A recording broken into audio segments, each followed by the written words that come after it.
hello once again. This is me, Leonard, broadcasting as usual and as ever from HASLINGDEN, 30 miles or approximately 50 kilometres due north of Manchester in the UK, on Sunday the 25th of September 2011.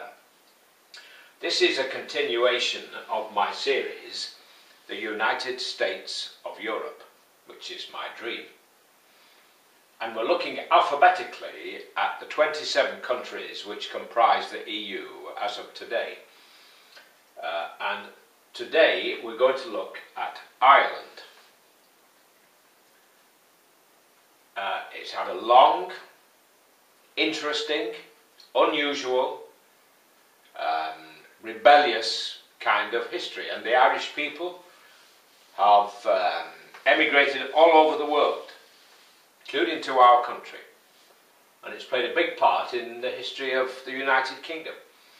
Now, very early days, Ireland was converted by missionaries, Christian missionaries, and then a little bit later on we had invasions by the Vikings, in the 7th, 8th, 9th centuries. And one of the things the Vikings did, which many people aren't aware of, is that they captured they captured slaves. They took human beings from all over the United Kingdom and Europe, wherever they landed, because they were great sailors in their long ships, and they would sell them to the Islamic Empire in North Africa and down in Constantinople, as it was then, today's Istanbul. So many Europeans, including many British people in those days, ended up serving Muslim people, lords and ladies in those empires. What their life was like, we know very little about it. Can't have been very pleasant at all, especially as they didn't speak the language, they weren't used to the climate and the heat and all that business. And in fact, it was such a big trade that they had a huge slave market in Dublin, one of the biggest in Europe. Yes, can you imagine that? Well, anyway, eventually, a lot of Ireland came under the domination of the English, and many lords owned large estates in Ireland, and all the way through to, when we come to about 1840, we had the famous potato blight and the famines caused by potato blight, which many thousands died and many thousands emigrated, especially to America. And in the 19th century, that was in the 19th century, in the 20th century we had the civil wars when they wanted independence, and I think it was about 1922 eventually that Ireland was 26 countries to the south and 6 to the north.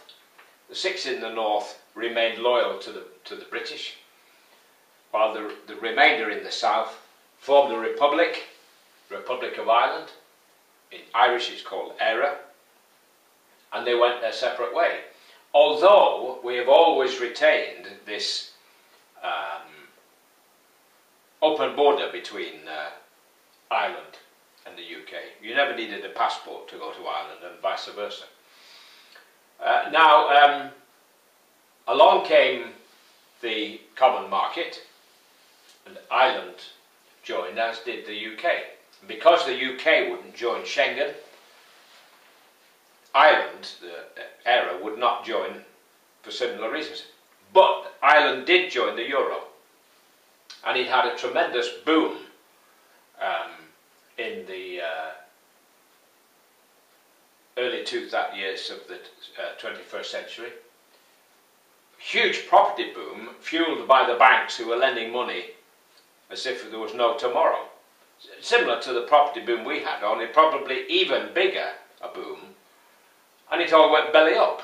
because eventually the people couldn't afford to pay the mortgages back. What a mess. So it went through a very, very, very difficult patch.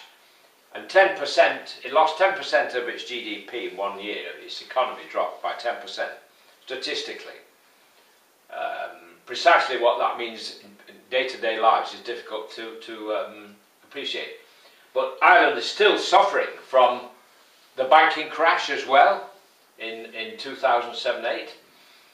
And there is talk that the problems that Greece has in balancing its books. There's talk that Ireland may eventually default, and perhaps Spain and Italy. Now, the problem is that they had this Eurozone, which of course doesn't include everybody. I mean, Switzerland is in Schengen, but it's not in the EU, and it doesn't use the Euro. Norway is in Schengen, but doesn't use the Euro, nor is it in the EU. And yet you've got all these little differences, and the UK is in the EU, but it neither uses the Euro nor Schengen. But so the problem is that 17 countries use the Euro, but they didn't form what I would like to see, a United States of Europe, on the lines, roughly along the lines of the United States of America, with a federal government and individual states more or less running their own show, but using the same currency and having the same ability as Schengen countries have to move about, like you do in the United States. See, if there is a problem in the United States, if one of the states has difficulties with its finances, the other states effectively have to help. Can't avoid it. Well, the problem now is that individual countries are issuing their own government bonds, and like Greece, because they're spending more than they're getting in taxation, the bonds are becoming, not worthless, but worrisome to the banks. And they're afraid that if the government of Greece defaults, it will cause a banking collapse again. Now, if we had a United States of Europe, then we could issue Euro bonds, which effectively would mean that whether the bonds were issued by the German government, or the Greek government, or the Spanish, or the Irish, or the British government, they would be guaranteed by the whole of Europe. So they would have the strength of Germany and France and Britain behind those bonds, whereas at the moment, Greek bonds are rather shaky. I think you get a little bit of the picture. And of course, similar problems might arise in Ireland and Spain and Italy. So, unless we grasp the nettle and come together, and it isn't going to be much different than it is now. I mean, it isn't as if we would have any changes. You know, we won't be invaded by the French or the Poles simply because we have a federal government. We'll have a bigger say in what happens to European funds, because they can do incredible things on this kind of scale. I mean, just look at the bridge that the Danes and the Swedes built between them, the Øresund Strait. It's a road and rail bridge, part tunnel, part bridge, carrying road and rail across to Sweden. So the whole of Europe can now travel by train non-stop. And on this kind of scale, I mean, the Italians are building a bridge across to Sicily. But we can think big. And we can do we can be very strong. I will just give you an example. The GDP of the 27 countries as comprised now is almost equal to that of France and China together. So we're already, as we are, despite the gloomy news that you get on the BBC every day about everything's collapsing and falling apart, despite that, we are still more powerful than America and China, either of them, and almost as powerful economically as both of them together.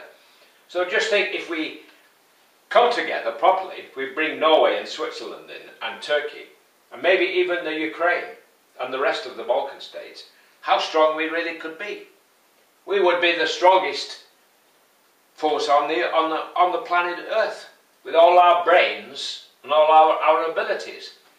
I think we do things better in Europe than they do in America, where people sleep in the streets and sleep in their cars. Only recently got some medical care. Well, that's the situation with Ireland. I hope I've told you some facts maybe you didn't know. I don't know everything. I'm not a historian. I'm just somebody who believes that we can have 2,000 years of peace now if we grasp the nettle, instead of 2,000 years of war, which is what we had before.